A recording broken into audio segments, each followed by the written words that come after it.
fei albastre.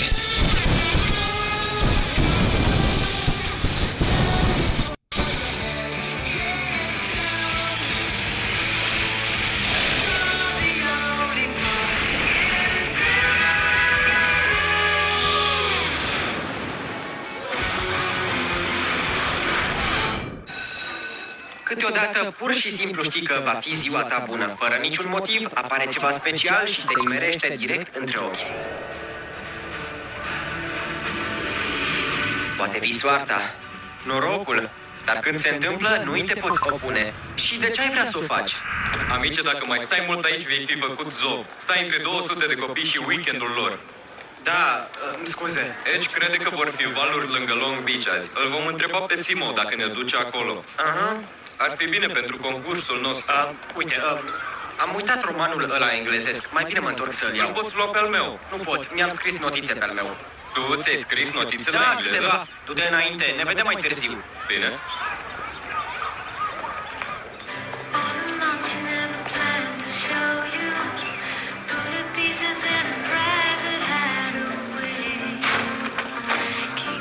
Uite, ține de tine, da? Știi ce cred? Deci trebuie să decizi. Nu mă schimbi. În vreo 10 minute. Bine, pa. Lasă-mă să te ajut cu astea. Mersi. Nici o grijă. Au alunecat. Sunt foarte stângace uneori. Îi se întâmplă oricui. Eu mi-am scăpat manualul în piscină ieri. A fost distrus. Pe bune? Da, în unele zile lucrurile pur și simplu cad grămadă. Iar în altele, ne-am mai întâlnit. Tocmai m-am înscris aici. Eu sunt Jane. Kit. Mă bucur să te cunosc, Jane. Dacă vrei să știi ceva despre acest loc, doar întreabă-mă. Sunt omul tău. E frumos din partea ta. Deci te pot ajuta cu ceva acum? Păi, poate îmi poți lăsa mâna înainte să cadă și restul cărților. O, da, scuze. Deci, unde le vrei? Tocmai le duceam la vestiarul meu. Ți le duc eu. Mersi. I-ai spus despre asta? Nu i-am spus că e sigur. Lui Hit trebuie să-i spui pe litere, altfel îi intră pe ureche și iese pe cealaltă. Nu e chiar atât de rău. Sincer, Fly, până și tu știi că ideea de punctualitatea lui Hit e să apară cam în aceeași zi. Aceea săptămână? Nu-i putem da 5 minute? Nici când. Acum sunt valuri. Deci are dreptate. Hai, sunt valuri. Să mergem. Vino, Fly. O să-i spun lui Hit ce se petrece. Poate ne duce cineva. Fly. Kit, le ratează, nu trebuie să o faci și tu. Hai, sunt valuri mari, trebuie să le prindem sus. Hai. Ești surfer profesionist? Nu chiar profesionist. Oricum nu încă.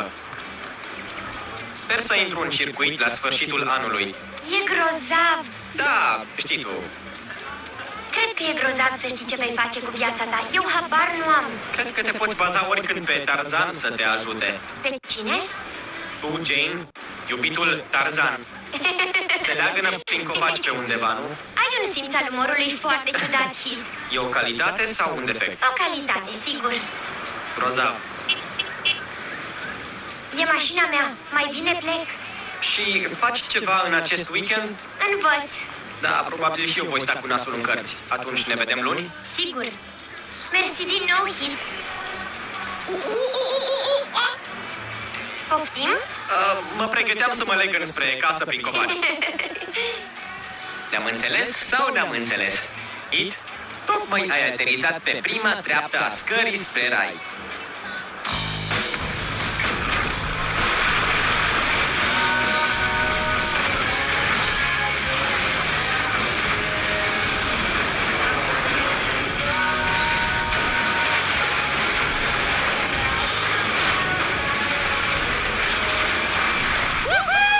Sunt unele dintre cele mai bune valuri pe care le-am avut de secole. Vezi? Nu te bucuri că ai venit? Recunosc, chiar a fost fantastic. Hit va face spume când îi vom spune ce a ratat. Mulțumim, Edge! Ești un adevărat geniu că ne-ai adus aici în după amiaza asta. Mulțumim! Sunt sigur că nu ne vei lăsa să uităm. Bine să punem plăcile sus, dacă nu vă duc înapoi la timp. Pentru cină, Gilly îmi pune capul drept opritor de ușă. Haideți! Grozav! Am uitat că Gilly gătește în seara asta. De ce s-a întors Hit la școală? A vrut să își ia romanul. Mândrie și prejudecată? Asta studiem cu toții, nu? Și-a scăpat exemplarul în piscină ieri. Nu știu, poate și-a luat altul. Da. Poate. În ordine, turneu de biliard. Cel mai bun dintre ei, da? S-a făcut. L-ai văzut pe Hit? E sus. Face treburi casnice. Mersi. Dar ai grijă, Fly. Probabil nu e o priveliște plăcută. Hai odată! Intră acolo, afurisito! is a remedy. Bună. Am ceea ce voiai. Poftim? Mândrie și prejudecată. Asta voiam? Nu pentru asta te-ai întors la școală? Da, exact. Da, mândrie și prejudecată. Am pus o uscătorie să se usuce. Ai uitat? Da, mi-a ieșit complet din minte. Oricum nu înțeleg toată chestia asta cu mândria. E simplu. Mândria înseamnă că ești încăpățânat. Nu-i mai asculți pe alții și te auzi doar pe tine. Te împiedică să vezi lucrurile limpede. Da, corect. Mai bine termin aici atunci. Ne vedem la cină atunci.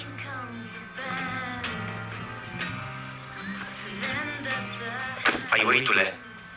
Ascultați! Atenție, vă rog! Duminică avem o competiție standard, cea mai bună probă din 4, întreceri de fete și băieți. Și noi, bărbații? Visează mai departe, bad boy. De data asta avem o comisie de arbitri foarte specială. Cine? Voi. Ce? Ce? Exact. Fetele arbitrează băieții și invers. Scuzați-mă, există vreun motiv pentru asta? Există un motiv foarte bun. Când concurați, trebuie să știți ce caută arbitrii. Cel mai bun mod să învățați asta e să jurizați voi. Cât timp nu trebuie să o luăm prea în serios? Trebuie să o luați foarte în serios. Competiția asta contează pentru punctajele de favoriți. Cum? Glumești? Aici sunt manualele de arbitraj. Vă spun ce figuri câte puncte marchează și gradele de dificultate.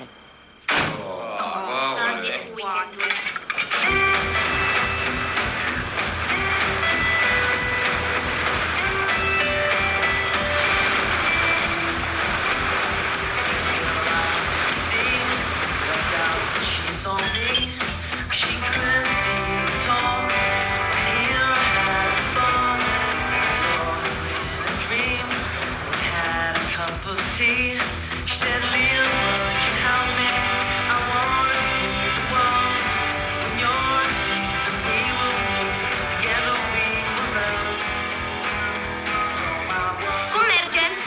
Chestia asta e foarte tehnică. Meta a convocat o ședință în sala de întruniri. Despre ce? Dacă știam, nu ar trebui să mergem la ședință, nu? Bun, situația stă așa. Concurăm unii împotriva altora, da? Cred că asta s-a lămurit până acum. Iar competiția ar putea fi foarte strânsă la finalul anului, corect? Și nu vreau să fiu responsabil că sunt diferența dintre victoria și eșecul cuiva. Și ce ar trebui să facem? Vrei să trișăm? Cred că ar trebui să ne dăm unii altora aceleași note. Asta înseamnă trișat. Cu siguranță. Iar Deb și Simău nu vor afla imediat? Nu dacă ne organizăm ca notele noastre individuale să difere, dar punctele totale ale fiecăruia să fie aceleași. Știu că e puțin radical. Puțin radical? Chestia e că, dacă decidem să o facem, trebuie să o facem toți. Dacă o persoană nu e de acord, nu va merge. Da, uite, oricum nu înțeleg manualul. Sunt de acord, amice, merg să fac surfing. Să ne gândim la asta, bine? Nu trebuie să decidem chiar acum. Dar trebuie să decidem.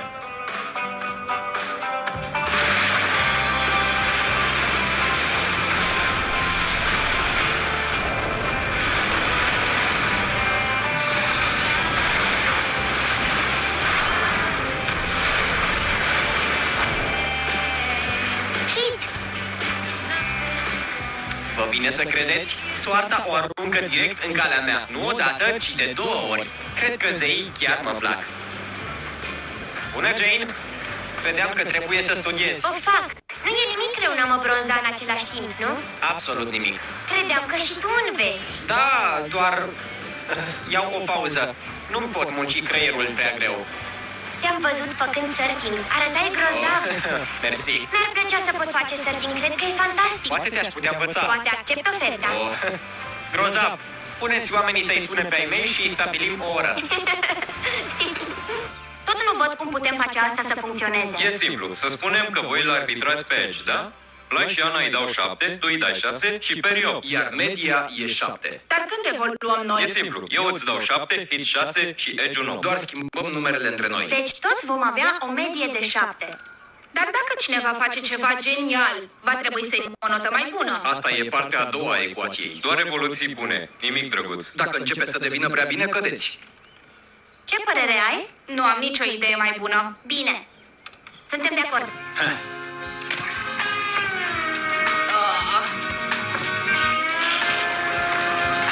Poți câștiga vreun ban din surfing? Da, teancuri, e gigantic. Pe bune? Îl poți opri, te rog? Nu vrei să știi cine e? Știu cine e. Sigur. Oh, mândrie și prejudecată. Clasa noastră îl studiază. Și a mea, dar n-am avut timp să o citesc, așa că am închiriat filmul. Oh, genial!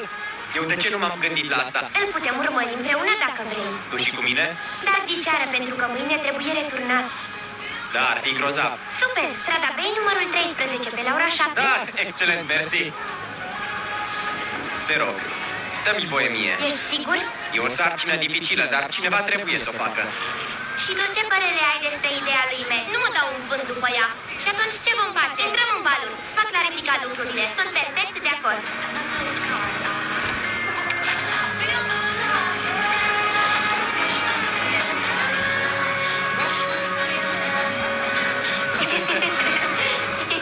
Fly!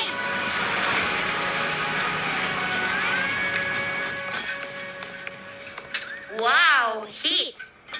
Nu te-am mai văzut atât de gătit. Cam elegant pentru bowling, nu? Bowling? Răsfățul lui Deb și Simău. Ai citit înștiințarea? Care înștiințare? Și an care ne invită pe toți să ieșim împreună. Am uitat de ea complet. Distracție plăcută. Unde mergi? Sunt foarte în urmă cu romanul, deci m-am gândit să merg într-un loc liniștit și să-i dau de capăt. Ciao! Își petrece seara de sâmbătă făcând teme? Puteți crede?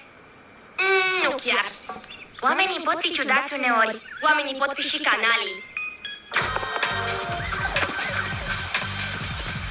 When she looks, when she's listening to music, well, that's the way she looks when she's thinking about me. When she looks like she's listening to music. Bună, Hit, intră! Pentru tine. Oh, e foarte drăguț, mulțumesc, sunt minunate! Ia loc, doar pun florile în apă. Servește-te cu niște gustări. Mersi! M-aș putea obișnui cu asta foarte ușor. Am pus DVD-ul în aparat. Telecomanda e pe masă. Da, grozav! Ai o casă frumoasă, Jane? E a tatălui meu. E peste hotare. Sunt doar eu și sora mea. Dar ea a ieșit în seara asta. Oh, pe bune? Stai comod? Da, puțin mai comod și aș fi o parte din mobilier. Ești foarte trăznit, Hit. Mândrie și prejudecată. Acesta va fi cel mai bun film pe care l-am văzut vreodată. Simt asta.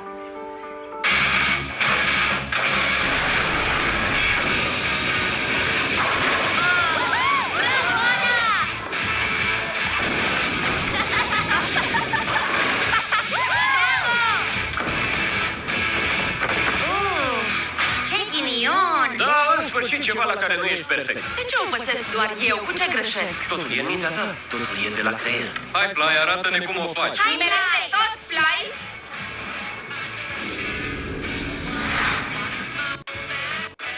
Corect, Hit!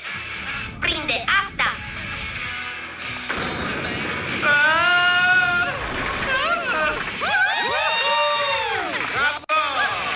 Bravo! Nu știu ce e în mintea ta, Fly, dar orice ar fi vreau și eu. Nu cred că ai vrea să știi.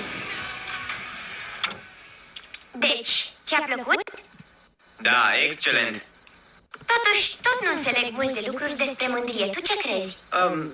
Ei bine, după cum văd eu, înseamnă că Mândria înseamnă că ești încăpățânat. mândria înseamnă că ești încăpățânat.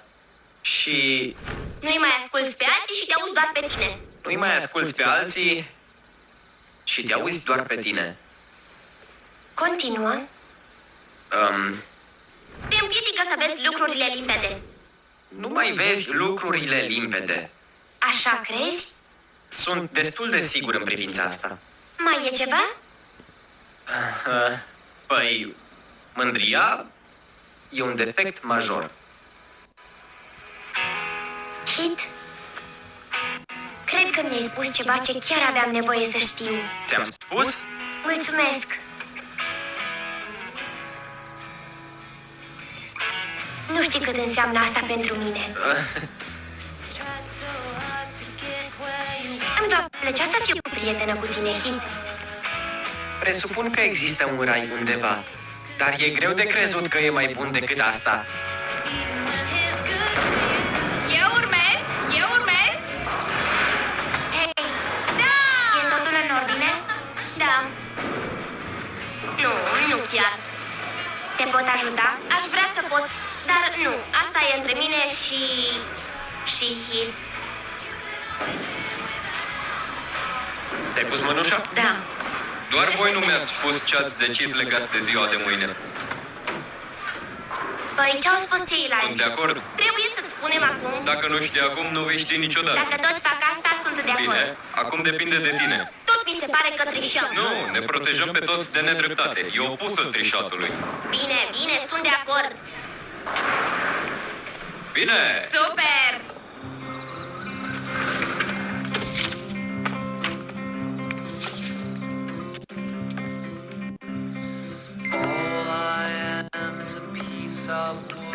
Cum a fost studiul? Bun! E ora 2:30, 8 ore neîntrerupte. Cred că știi cartea foarte bine. Păi știi tu, nu doar am învățat. Precis. Știi, am luat câte o pauză din când în E când. în ordine, nu-mi explica. Nu sunt mama ta. Știu, spuneam doar. Nu mai spune nimic. Nu are rost. Nu știu ce faci tu, dar eu am un concurs mâine. Și mă întorc la somn. Ar trebui să dormi și tu puțin.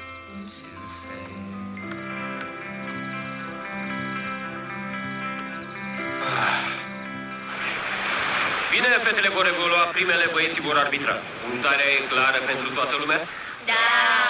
Bine, deci nu vor exista scuze. Excelent. Apropo, Hit ne va încânta cu prezența lui. A adormit, ajunge imediat.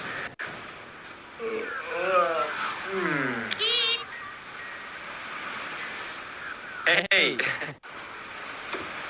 Hei, bună! Mulțumesc mult pentru aseară. Cred că eu ar trebui să-ți mulțumesc. N-am mai vorbit cu cineva atât de multe secole. Nici eu. E fantastic, brusc simt că am o relație nouă. Roza? Jane? Vrei un cappuccino O sau... cafea, mersi. El cine e? Iubitul meu. Iubitul tău? Suntem împreună de 10 luni. E amabil. Credeam... Nu sunt... Ce a fost aseară? Nu voi uita niciodată, Hit. Cum ai spus toate acele lucruri despre mândrie, m-ai făcut să-mi dau seama cât de urât m-am purtat cu el. Da? Când ai spus că nu asculti și îți auzi doar propria voce, a fost ca o străfulgerare. E drept. Cuvintele tale mi-au schimbat părerea. A fost uimitor. Poftim cafeaua. Mersi. Brad, el e Hit, surferul de care îți spuneam. Grozav! Mă bucur să te cunosc. Da. Voiai o cafea? Nu, mersi. Am un concurs. Pa, Hit. Ne vedem la școală, da? Da, sigur. Perry, tu ești prima. Ești gata? Da. Succes. Băieți, vă puteți lua locurile. Hei, Hit! Mă bucur că ai putut veni. Sper că nu ne-am băgat prea mult peste programul tău de somn. Ești bine? Da. Unde ai fost aseară? Nicăieri. Știi ce să faci?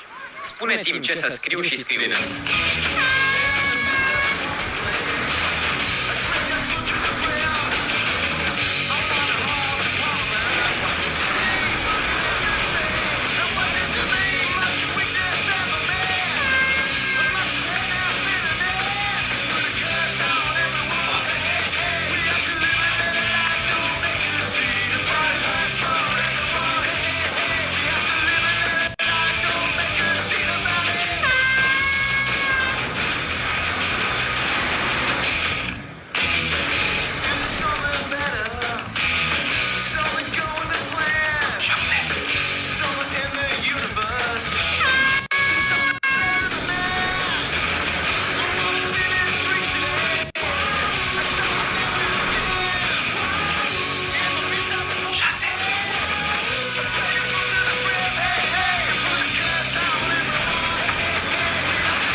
Sunteți foarte consecvenți, dacă nu altceva. La câteva dintre note aș fi comentat, dar arbitrajul în ansamblu pare corect. Bine, fetelor. Nimic extraordinar, dar ați evoluat bine. Urmează băieții, ordinea va fi asta. Edge, Met, Hit.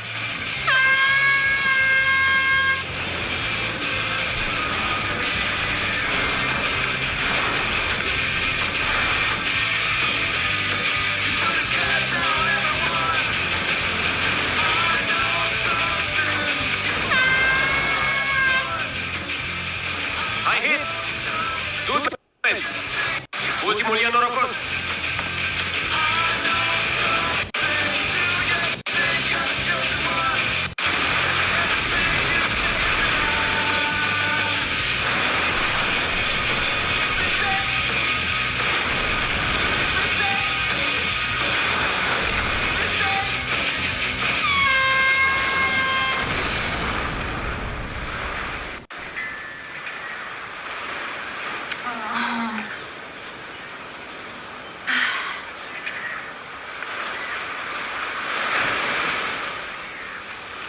Mersi, fetelor. Fly?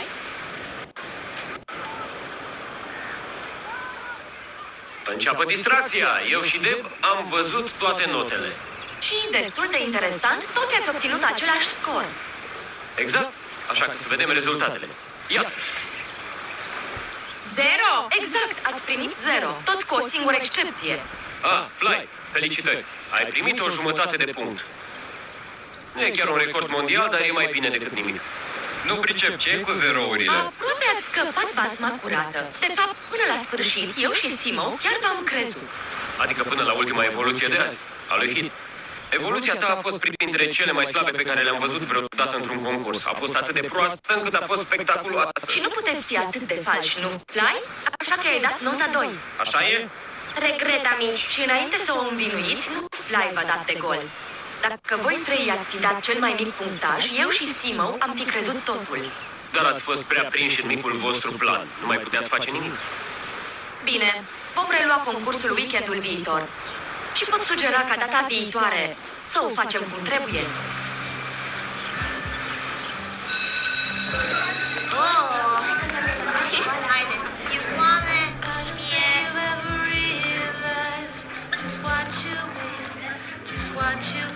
Bună! Bună. Cauți pe cineva cu care să mergi spre casă? Nu știu de ce. Păi, există un netot foarte mare și și-ar dori enorm să-ți ducă geanta. Pare un ratat. Chiar e, dar crezi că ți-ar putea fi milă de el?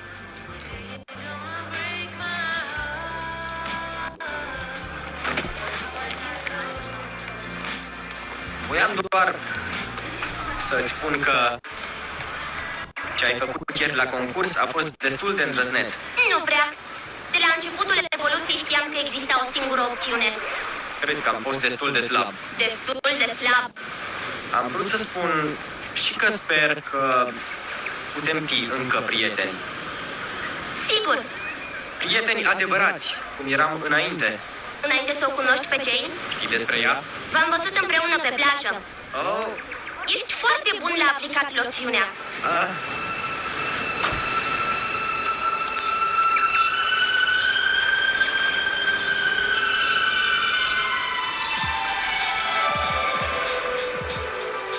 Îți place de ea? Credeam că da. Și acum? Acum? Acum știu că nu suntem pe aceeași planetă. Vino. Hei, nu mi-ai răspuns. Legat de noi. La fermă, câinii de turmă au dreptul la o greșeală. Dar, dacă rănesc vitele de 2 ori, tata îi duce în spate și îi împușcă. Vino, zerzecule. În unele zile te trezești știind că ziua ta va fi bună. Data viitoare, când mi se va întâmpla, mă voi întoarce pe cealaltă parte și mă voi pune să dorm mai departe. Au dublat în limba română